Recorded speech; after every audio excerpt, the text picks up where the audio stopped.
네, 소니에서 새로이 등장한 α7S3 영상용 미러리스 카메라죠. 제가 보면서 눈여겨봤던 스펙들이 있는데 그게 루머대로 출시된 부분들이 있어서 제가 눈여겨봤던 부분들만 영상 제작하는 현업자 입장에서 코멘트를 해볼까 합니다. 네, 먼저 센서부터 보면 이 카메라는 그냥 영상용입니다 라고 말을 하고 있습니다. 전체 화소수가 1200만 화소 정도 되는데 사진은 사실 염두에 두고 있지 않은 화소수죠. 어쨌든 4K 영상 기준으로 했을 때 최적화시킨 해상도고요. 영상에 이렇게 S로그 화면이 어두운 배경으로 나오는 게 있었는데 이거는 노이즈가 적어졌다는 것을 강조하려고 이렇게 표시해 놓은 것 같아요. 보통 S로그 같은 경우에는 어두울 때 쓰면 노이즈가 떡이 져서 꼭 후반부에서 작업을 한 번씩 더 해주는 경우가 있었는데 아마 샘플 영상으로 저렇게 어두운 환경에서 찍은 S로그 영상을 띄워 놓은 걸 보면 그런 부분에 대한 자신감도 반영이 되어 있는 게 아닌가 싶습니다. 네, 이 부분이 그리고 소니 α7S3의 정체성을 가장 잘 보여주는 부분인 것 같습니다. 우리는 4K 해상도의 영상에 집중했어. 약간 이런 느낌인 거죠. 사실 6K도 있고 8K도 있고 해상도가 높은 카메라들이 최근에 많이 발표가 되고 있죠. 심지어 블랙매직 얼사미니 프로 같은 경우에는 12K 영상이 촬영되는 카메라도 발표를 했는데 그런데 이 시국에 왜 4K를 이렇게 강조하느냐? 사실 영상 제작 필드 입장에서 보면 의뢰 들어오는 상업용 영상 제작 건 중에 FHD가 여전히 굉장히 많은 비율을 차지합니다. 그렇기 때문에 시기상 자연스럽게 4K로 넘어가는 시점이기도 하고 그래서 소니가 이렇게 4K를 강조하고 있는 것 같고요.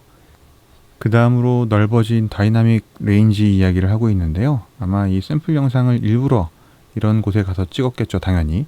네, 근데 이것도 역시 역대급 4K 화질이라는 수식어를 붙여가면서 설명을 하고 있습니다.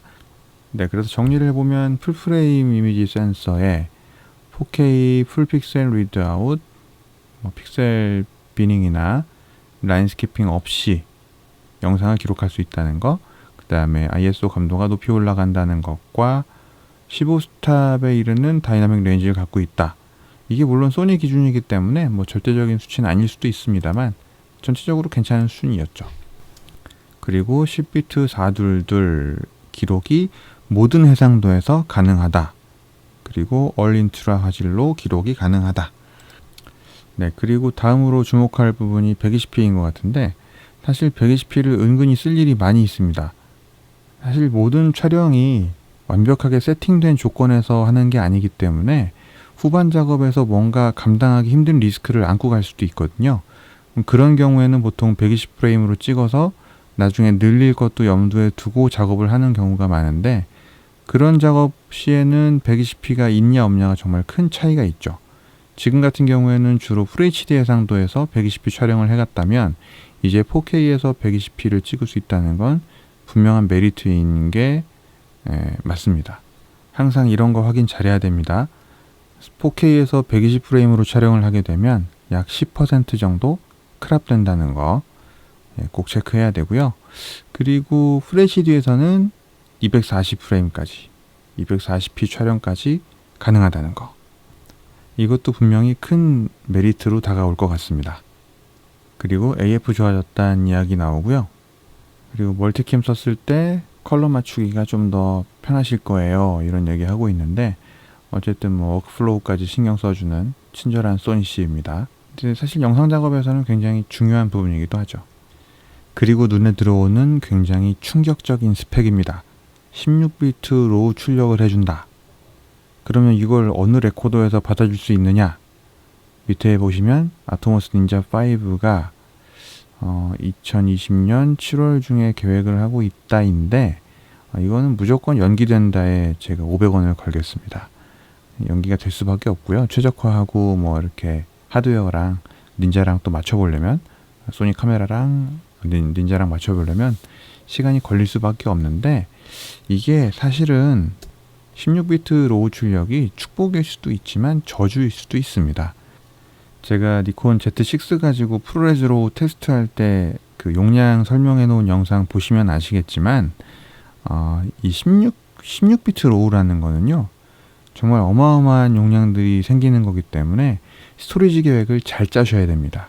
촬영 분량 계획도 잘 짜야 되고, 그거에 맞는 예상 스토리지 용량을 구비해 놓고 그걸 가지고 편집단까지 고민을 해야 되기 때문에, 이거를 지금 시점에서 16비트 로우 촬영을 하는 제작자가 있을까 싶은데, 어쨌든 이건 소니에서 약간 자존심 측면에서라도 16비트 로우 출력을 집어넣은 것 같습니다.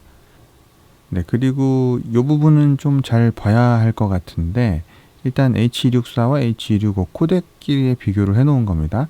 당연히 H265가 보다 적은 용량에 더 좋은 화질의 영상을 담을 수 있는 건 맞는데, 이게 카메라 단에서 벌어지는 일하고 편집단에서 벌어지는 일이 완전히 다릅니다. 촬영할 때는 사실 카메라는 기록만 제대로 하면 끝인데, 편집을 하게 되면, 제가 파이널 컷 프로를 중심으로 하는 워크플로우로 일을 하고 있는데, 이렇게 일을 하게 되면 일단 파이널 컷은 매개 코덱으로 프로레스 422이라는 코덱을 쓰고 있기 때문에 H265로 녹화된 영상을 다시 다 풀어서 프로레스 422이라는 코덱으로 매개 코덱으로 변환을 시키는 작업을 하거든요.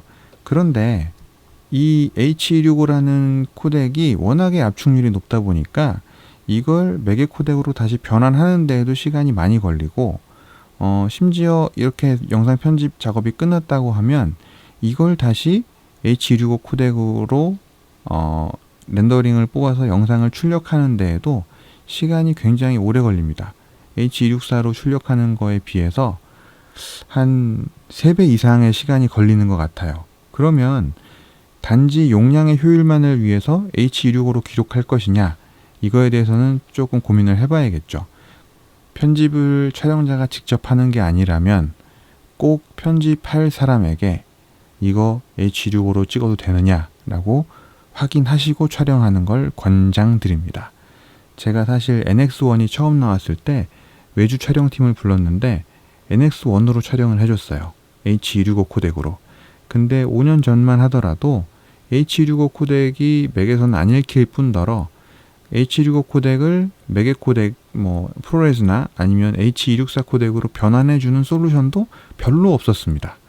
그래서 NX1으로 괜히 찍었다라는 생각을 한 적도 있었는데, 이게 예술 작품이면 시간도 오래 두고 집중해서 작업을 하면 물론 코덱이 뭐냐는 큰 문제가 없겠지만, 어쨌든 작업하는 시간이 좀 정해져 있고 마감 시간이 정해져 있는 일을 할 때는 가급적이면 효율적인 작업 프로세스를 구현을 해야 되니까요. 요거는 편집하시는 분한테 꼭 확인 받아보시고 촬영하시길 추천드립니다.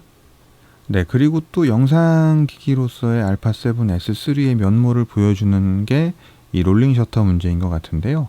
정말 많이 줄어든 것 같습니다. 물론 직접 사서 찍어봐야 알겠지만 기존 미러리스 카메라들 대비했을 때는 정말 많이 줄어든 것 같아요. 이런 거에 신경 썼다는 것 자체가 소니가 영상 유저들에게 관심이 있다, 이런 점을 객관적으로 표현해 주는 게 아닐까 싶은데요. 어쨌든 좋은 점입니다. 캐논 R5를 예측해서 그랬는지 모르겠지만 방열에 대한 것도 상당히 디테일하게 그려져 있습니다. 실제 테스트 결과들도 나오는 걸 보면 괜찮은 것 같아요.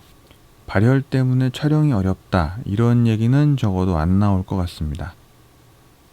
이거는 핫슈에 소니 마이크를 꽂으면 별도 케이블을 꽂지 않아도 바로 오디오 신호를 집어넣어준다, 그런 얘기였고요.